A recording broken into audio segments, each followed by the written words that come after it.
What is up, guys? It is Jake from QuadHunting, and today is a preview video for the Lions versus Packers Monday night, Week 9.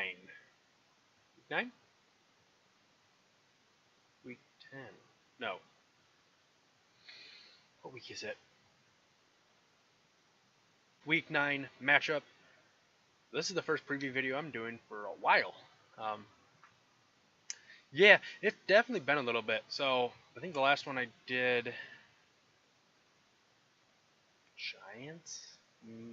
Maybe? Or was it Falcons? I can't remember the last one I did. Definitely been a while.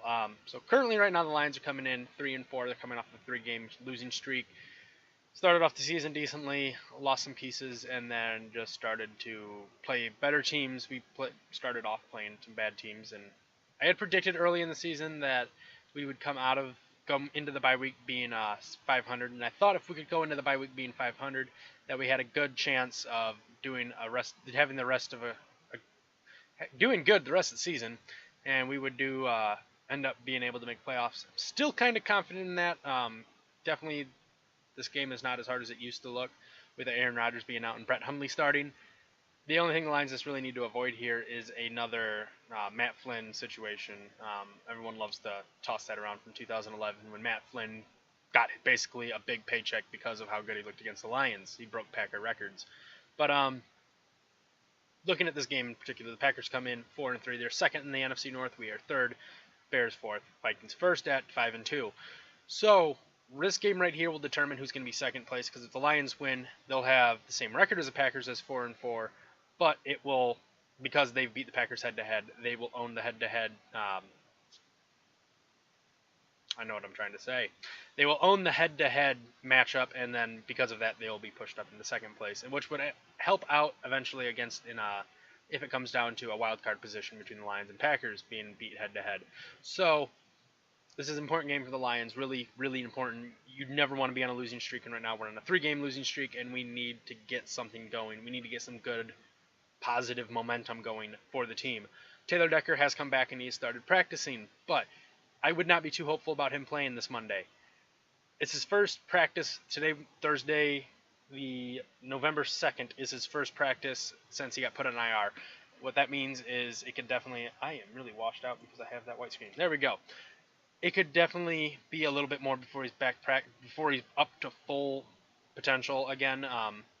You don't want to rush him back too early and have him get hurt. That's the main thing I'm really worried about, is them rushing him back too soon. And as badly as we need a left tackle, I don't want him just thrown out there just to do it, because I would rather him be 100% in a couple weeks rather than have him play at a 70% for these 2 weeks and then never really get to 100% by the end of the season because he just keeps continuously getting beat up. But we need some offensive line help. Mahalik, I'm hoping that's the right way. I think that's how everyone pronounces it. But Mahalik did play pretty decently in his absence. The third string left tackle. Actually, that would make him the fourth string left tackle, because Taylor Decker was the first string. Then you had Greg Robinson. Then you had Cleary, and now you have Mahalik. And he actually probably looked the best. We got the best play out of him than we've gotten all season. I haven't looked at Pro Football Focus or anything like that to see like the numbers, but just the eye test, I never really saw a time when he got destroyed by T.J. Watt. He held his own pretty well and did decent enough to be confident in him next week. I don't think the Packers have an edge rusher that's the same level as a T.J. Watt. I'm not even sure if Matthews is he still playing? I know Clay Matthews is still active. I don't know if his injuries or anything like that this season. He's always injured, it seems, in the past couple seasons. So I don't know if he's going to be lining up with the Lions, against the Lions. I know last couple years I think he's been playing more middle linebacker anyways. So I don't think that's going to be too much of a worry. I feel kind of confident in Mahalik being able to start if Decker is not 100%. Like I said, I do not predict him to be playing this week. So going across the rest of the offensive line, we really need to figure out something. They looked better last week, but I don't know if that was an aberration compared to like a trend. I'm not confident in the rest of the offensive line to do what they need to do. So I just grabbed my phone in the middle of recording. What the hell am I doing? Definitely worried about the offensive line. I am really, really worried about our wide receivers. I know T.J. Jones and Marvin Jones both stepped up and had big games last week, and Golden Tate even had a big game in coming off of his injury, which I was surprised to even see him playing, much less producing like he was doing. I'm kind of curious if that fumble was because of the injury. Messed up shoulder, I know you probably lose some feeling in your hand. Don't want to make an excuse for it, but I'm kind of curious if that was a reasoning for the fumble. Other than that, we really don't have much. Galladay has not been practicing in a while. They didn't even play Jace Billingsley, even though a lot of Internet Lions fans were really happy that he was going to be active. He got I think like 2 snaps. I think that was the official count. So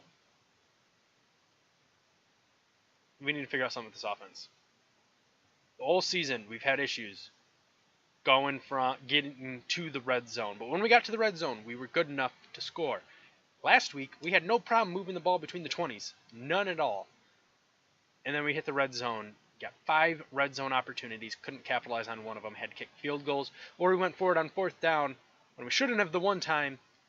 And then went for it later. I know you don't want to screw that up again. That second time they were down there, 4th and goal, and mess that up.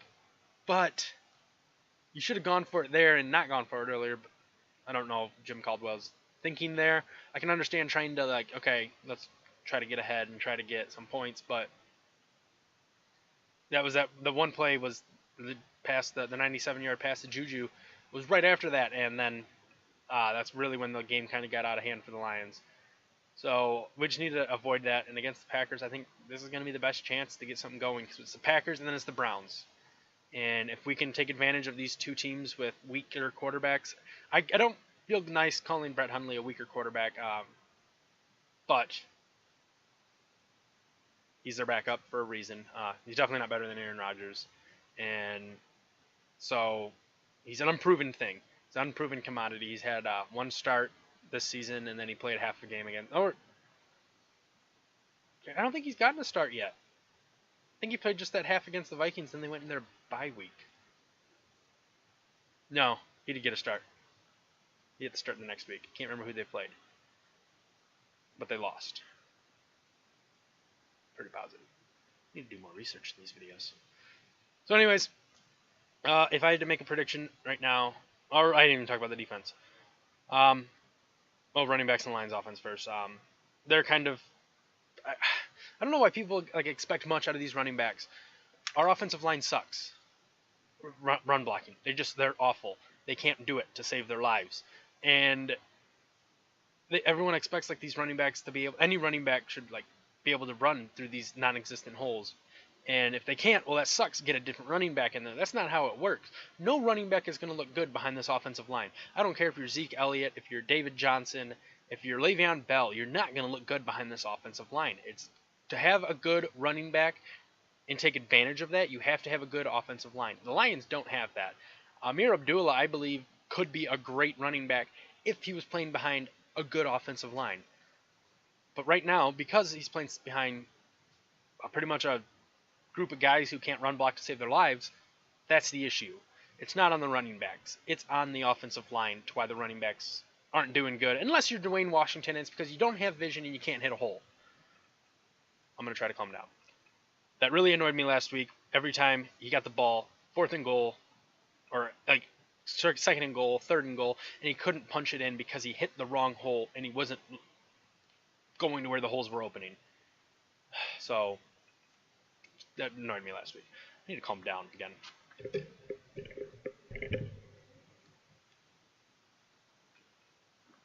When you're angry, drink beer. It helps. Don't do that. That's not a good idea. That's bad. That's bad advice. Anyways, going to the Lions defense and how they match up with the Packers. I don't know. I really don't. Our corners this year have been, the whole secondary as a whole has been a bright spot for the defense. If there's one thing that I've seen so far this season that's been fixed, it's the secondary. Slay, Quinn, Killebrew, Wilson, those guys are locking it down. Quandre Diggs has stepped back up. And then you still have Nevin Lawson, who's playing at a decent level. DJ Hayden's kind of sketchy, and I know a lot of fans kind of want to already throw Thez Tabor under the bus and say he's a bust already. Bust and bust. Wow. But I I'm not to that point yet. A lot of corners is one of the hardest. We hear a lot is the hardest position to learn in football, and usually takes the most time to get up to speed. And you saw that with Slay. He wasn't very good his first year. Then got the starting job and has picked it up, and every year has gotten better and better. And I'm wondering if they're just trying to have Tabor learn the system from the sideline, working through the practices, but training him up and just letting him almost give him a redshirt season is what I said I think in a previous video. That's kind of what I think it's going to be. It's more of a redshirt season for him. They don't want to throw him out there, especially because the corners have been becoming better and better from last year to this year with signings. With you talk about the signing of DJ Hayden and then Nevin Lawson picking it up a little bit. Quandre Diggs definitely picking it up. I was really impressed with his play last week. I know he had a couple of penalties and I think he missed a couple of catches, especially that big one to Juju. But he played stellar for the rest of the week. He was great in run protection, and then he was picking it up in defensively. So, and I got to also say, Darius Slay tapping Antonio Brown on the shoulder when Brown did that little push off for the touchdown. Great moment. That was awesome. The defensive line really needs to be worked on this offseason. Ashawn Robinson has been playing pretty beastly. You can tell they're definitely missing Haloti there.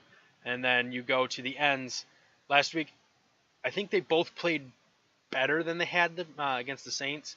I saw Zettel and Ansah at least getting a little bit of pressure on Roethlisberger, even if they didn't get a sack.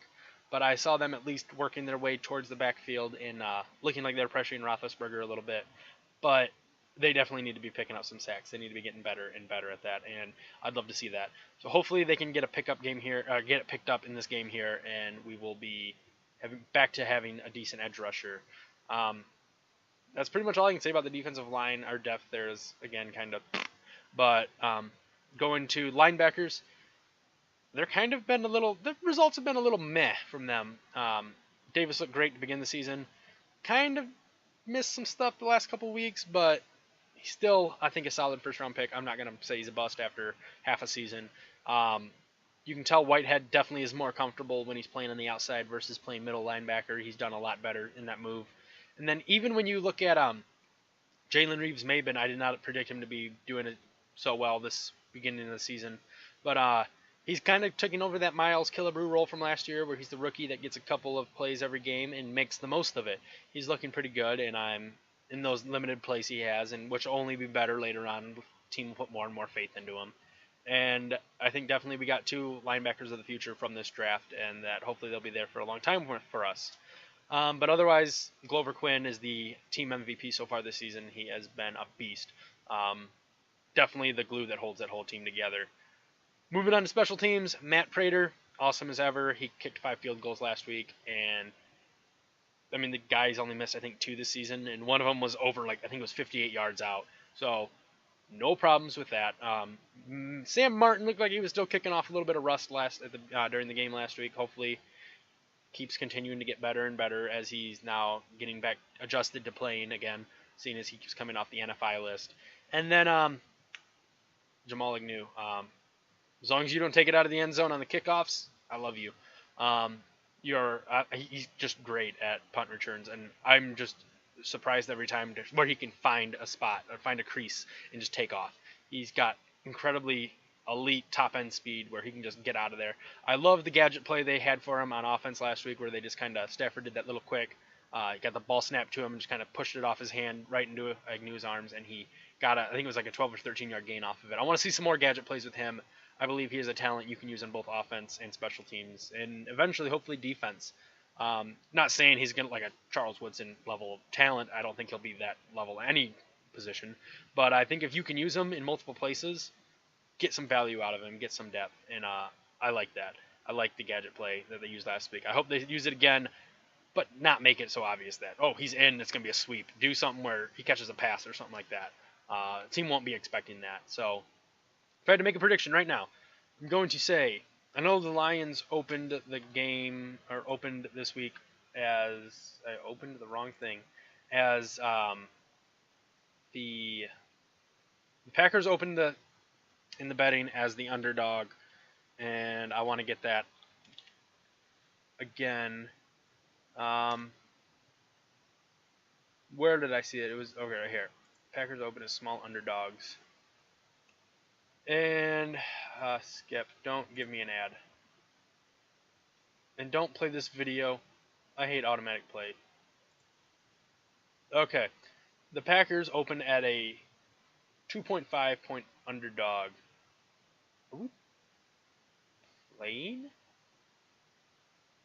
at Lambeau? I don't think we're playing at Lambeau. Oh, it is Lambeau. Yeah. Oh, my bad. The Lions are favorites at Lambeau, which is really crazy. Usually it's a 3-point. The home team is the 3-point favorite at home. Not the case here. At least they say the home field advantage is a 3-point. About a 3-point. What am I trying to say here? It's worth 3 points, and the fact that they have the Lions almost as a 3-point favorite going into Lambeau Field is kind of surprising. But when you lose Aaron Rodgers and Vegas isn't so confident in the rest of your team, that's why. I think it's going to be a close game. I would love to see the Lions just come in here pissed off and mad that they've lost 3 straight and just blow the doors off. And Jim Bob Cooter finally figures out how to do something with his offense.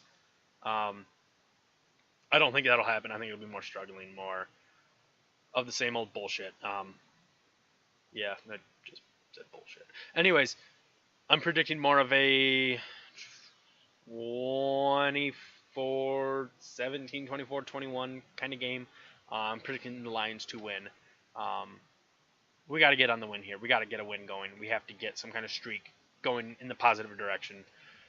We can't afford to keep losing if we definitely want to make the playoffs. If we're 3-5, I think you can kind of just be like, okay, yep, definitely the chances get slimmer. 4-4, it's still alive, and it's still a bigger possibility.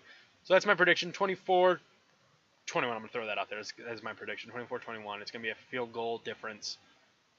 Hopefully the game doesn't look like that. Maybe it's a 24-14 game and then they score, or 24-14 game, yeah, and then they score the last couple minutes and then we just get the ball back and never give it back. Doubt it, but it could happen. That's kind of my prediction for right now. So if you like the video, go ahead, leave a like down below, leave some comments down below about what you think about this Sunday night matchups. Or Monday night matchup against, I hope I said Monday in the beginning of the video. I probably said Sunday. I'm going to have to edit. But let me know down below what you think about the game. Win-loss record. I'm not win-loss record. Win-loss, who you think is going to win, how bad do you think the win or loss is going to be. And yeah, and then subscribe button somewhere also down there in that vicinity next to the comments and likes. If you want to see more videos like this, hopefully, I think my weekends are slowing down enough to where do shit again. So, yeah, and I will see you guys all, hopefully, for a post game. Hopefully it's good news. I'll see you guys all then.